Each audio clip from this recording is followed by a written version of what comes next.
Jadi beliau, Kiai Dahlan ini tidak pernah menulis buku khusus spesifik tentang gagasan-gagasannya, meskipun beliau pernah juga jadi jurnalis di beberapa majalah. Pikiran-pikiran beliau dirangkum, dibukukan, diterbitkan oleh murid-muridnya. Yang paling terkenal yang hari ini bukunya masih bisa diakses itu kan muridnya yang namanya Kiai Hasyid, yang bukunya judulnya 7 Falsafah Ajaran dan 17 Kelompok Ayat. Ini materi-materi yang paling sering disampaikan oleh Kiai Dahlan. Sebelum ke pendidikannya kita lihat apa sih dasar ajaran-ajaran beliau. Yang pertama, ini boleh kita jadikan prinsip hidup kita karena bagus-bagus.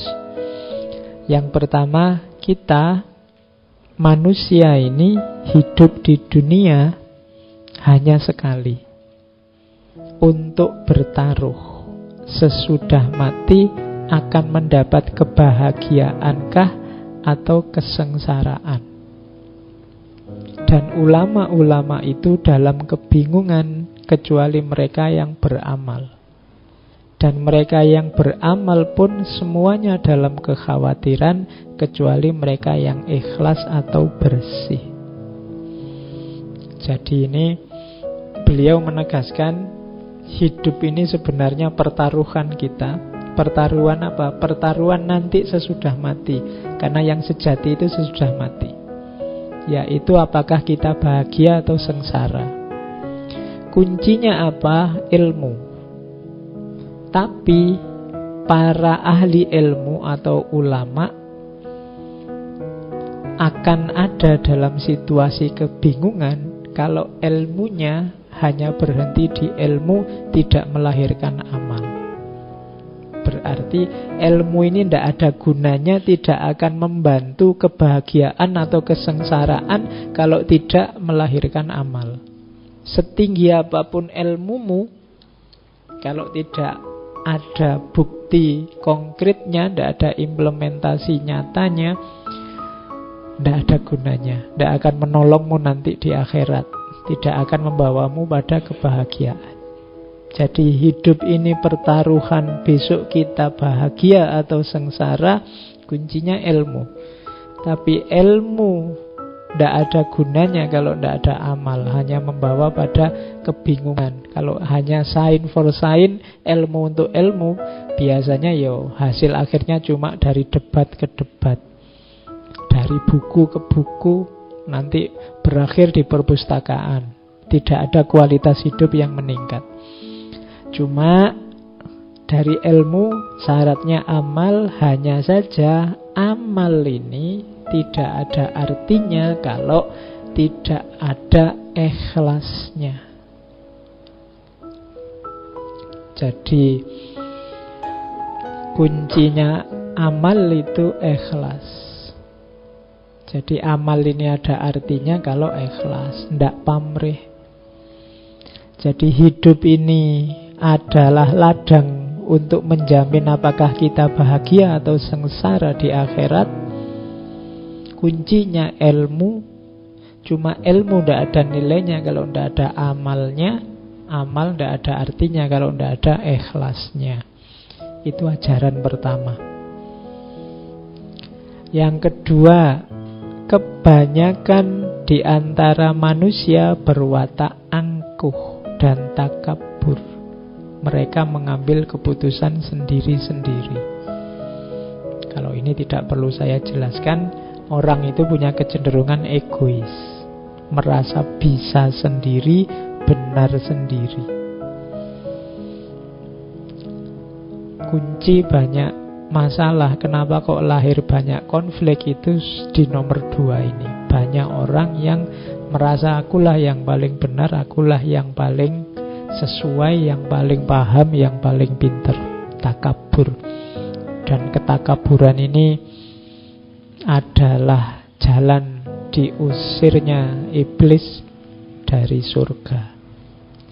Diingatkan oleh Kiai Dahlan di prinsip falsafah ajaran yang kedua. Jadi yang pertama, perhatikan tujuan hidup kita. Yang kedua, jangan sombong, jangan egois. Yang ketiga, manusia itu kalau mengerjakan apapun sekali, dua kali, berulang-ulang, maka akan jadi biasa.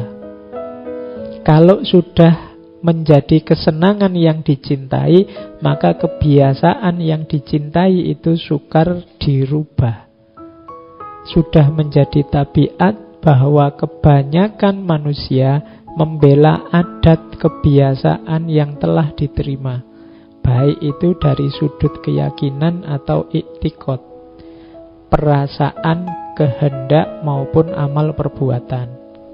Kalau ada yang akan merubah, mereka akan sanggup membela dengan mengorbankan jiwa raga. Demikian itu karena anggapannya bahwa apa yang dimiliki benar. Jadi ini pelajaran juga yang pertama, ingatlah manusia itu biasanya suka, cinta dengan yang sudah biasa mereka lakukan, yang biasanya mereka anggap kebenaran, yang biasanya mereka geluti setiap hari. Ini sebenarnya jebakan. Karena kadang-kadang yang kita biasakan tiap hari itu sesuatu yang tidak pasti benar. Tapi kita terlanjur suka, terlanjur melekat di situ. Kenapa? Karena sudah kita ulang-ulang. Akhirnya apa? Kalau ada orang menemukan sisi kebenaran yang lain, mengkritik kita, terus kita resisten, kita tiba-tiba ndak, yang benar ya sudah ini. Sejak nenek moyang kita dulu yang dilakukan juga ini. Bahkan kita sanggup mengorbankan jiwa raga untuk yang kita anggap benar sebelumnya ini. Padahal yang kita anggap benar sebelumnya bisa jadi ada kelemahan-kelemahannya. Jadi di falsafah yang ketiga ini Kiai Dahlan mengingatkan, yang biasa kita lakukan, yang selama ini kita anggap kebenaran, mungkin kita sangat suka, kita sangat mantap, kita cinta dengan kebiasaan-kebiasaan itu. Tapi tetap kita harus mau membuka diri. Siapa tahu ada yang lebih baik, ada yang lebih benar. Karena manusia itu kan dituntun oleh kecenderungan jiwanya. Dan kecenderungan jiwa ini dibentuk oleh apa yang dia biasakan. Maka kita harus tetap kritis terhadap diri kita sendiri.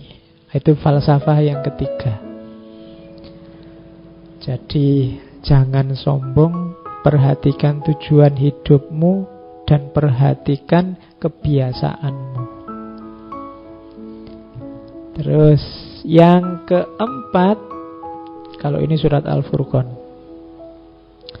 Adakah engkau menyangka atahsabu anna aksarohum ya'kilun aw yasma'un. Ini sebenarnya ayat sebelumnya ngomong tentang ara'aita man ittakhadha ilahahu hawa. Apakah tidakkah engkau melihat orang-orang yang menjadikan hawa nafsunya sebagai Tuhannya? Jadi itu Al-Furqan ayat 43. Jadi tidakkah engkau melihat kita itu sering-sering yang kita pertuhankan adalah hawa nafsu kita, keinginan kita. Jadi secara tidak sadar dalam hidup kita itu sebenarnya hasrat kita yang kita pertuhankan. Tapi ini nggak kelihatan karena dibungkus macam-macam. Makanya terus di ayat selanjutnya, apakah engkau menyangka amtahsabu anna aksarohum yasma'un aw ya'kilun. Apakah kau anggap orang-orang yang mempertuhankan hawa nafsu ini orang-orang yang mau belajar, mau berpikir atau mau mendengar? Tidak. Jadi inhum illa kal an'am balhum adallu sabila. Orang-orang ini sebenarnya seperti binatang, bahkan lebih sesat jalannya daripada binatang. Kalau binatang mengikuti nafsunya, keinginannya, wajar, wong binatang tidak ada akalnya, tidak ada budinya. Tapi kalau nafsu manusia kok mengikuti nafsunya, hasrat keinginannya saja, dia lebih rendah dari binatang. Kenapa? Sama-sama mengikuti hasrat nafsunya, manusia ini punya perangkat untuk tidak begitu. Kalau dia seperti itu, berarti dia adollu sabila. Ini katanya Al-Quran loh ya. Jadi kalau ada orang kok nggugu karepe dhewe apa, mempertuhankan keinginannya sendiri, hawa nafsunya sendiri, dia sebenarnya lebih sesat daripada binatang. Oke, itu pedoman yang keempat. Jangan mempertuhankan hasrat nafsumu sendiri.